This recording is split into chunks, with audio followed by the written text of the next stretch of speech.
Shalom, selamat sore Bapak Ibu yang diberkati oleh Tuhan.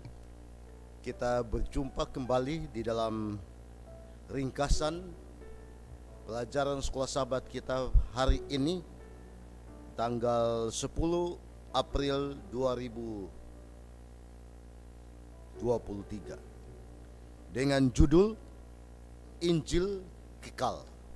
Sebelum kita belajar firman Tuhan, saya mengajak Bapak Ibu kita bersatu dalam doa. Bapa di sorga, saat ini kami akan belajar firman Tuhan melalui pelajaran sekolah sahabat. Kiranya kuasa Roh Kudus mengurapi kami agar kami dapat memahami, mengerti dan menghidupkan firman yang kami pelajari. Terpujilah nama Tuhan, ampuni kami, di dalam nama Yesus kami berdoa. Amin. Kita akan belajar akan firman Tuhan dengan judul yaitu Injil Kekal.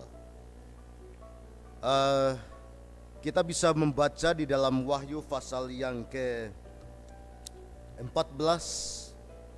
ayat yang ke-6 dan 1 Korintus 15 ayat 1 sampai ayat 4, dan Roma pasal 3 ayat 24 sampai 26, dan pasal 5 atau Roma 5 ayat 6 sampai ayat yang ke-8.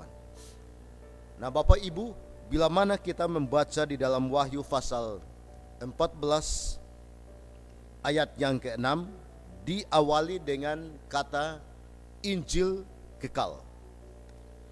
Pekabaran 3 malaikat melekat pada Injil yang kekal.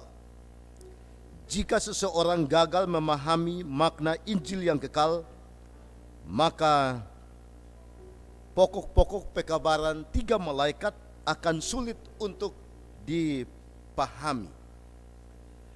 Nah, Injil adalah kabar baik bagi manusia dan untuk keselamatan manusia.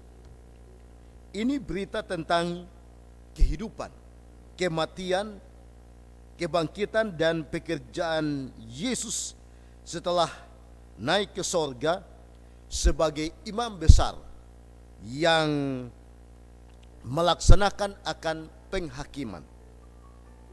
Melalui pekerjaan Yesus, manusia dibebaskan dari hukuman dan kuasa dosa itu.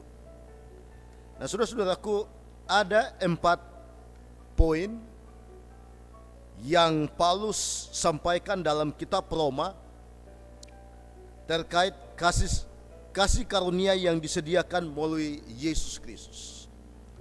Rasul Paulus mengatakan yang pertama yaitu manusia dibenarkan dengan cuma-cuma oleh kasih karunia.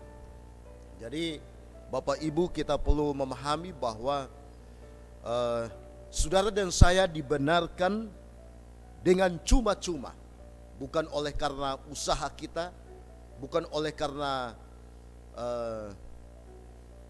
suatu yang kita lakukan, tetapi ini oleh karena kasih karunia daripada Yesus Kristus. Yang kedua, kasih karunia adalah pernyataan kebenaran Tuhan Yesus.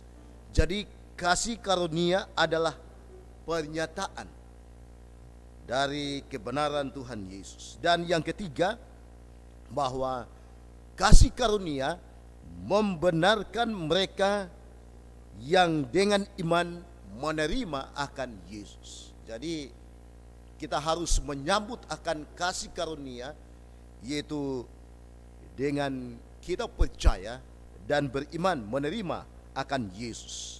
Dan yang keempat yaitu kasih Tuhan ditunjukkan bagi manusia ketika saudara dan saya atau ketika manusia berdosa atau jatuh ke dalam dosa. Nah, saudara-saudaraku yang diberkati oleh Tuhan, kasih karunia diberikan bagi yang tidak pantas. Jadi saudara dan saya tidak layak. Saudara dan saya tidak pantas. Tetapi Tuhan, Dia telah memberikan atau membenarkan akan saudara dan saya. Dan seharusnya kita tidak berhak karena kita adalah manusia yang berdosa. Dan kita tidak diterima. Yesus menanggung akan semua akibat dosa dan murka Bapa terhadap orang berdosa. Dia mati menggantikan saudara dan saya yang seharusnya mati karena dosa-dosa, agar manusia dapat menjalani kehidupan yang baru. Jadi saudara dan saya tidak layak, tidak pantas, tetapi Yesus melayakkan, dan Dia mati oleh karena dosa saudara dan saya. Nah, saudara-saudaraku, Injil itu kekal karena telah disediakan Bapa bahkan sebelum manusia jatuh ke dalam dosa, bahkan sebelum permulaan zaman. Ditulis di dalam 2 Timotius pasal 1 ayat yang 9, Titus 1 ayat yang kedua, dan Efesus pasal 1 ayat yang keempat. Bapa mengetahui bahwa ada kemungkinan manusia yang akan diciptakannya itu akan jatuh ke dalam dosa. Karena Lucifer sudah jatuh ke dalam dosa sebelumnya. Itu sebabnya Tuhan menetapkan rencana keselamatan untuk manusia jika manusia jatuh ke dalam dosa. Jadi inilah Injil yang kekal.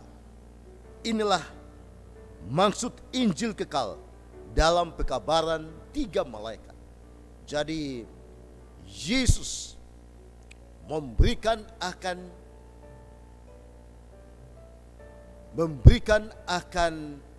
nyawanya bagi tebusan saudara dan saya sebagai manusia yang berdosa.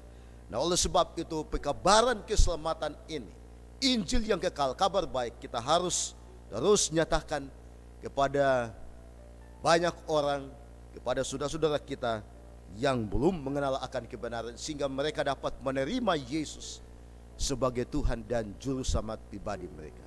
Terima kasih, kiranya Tuhan memberkati kita semua. Amin.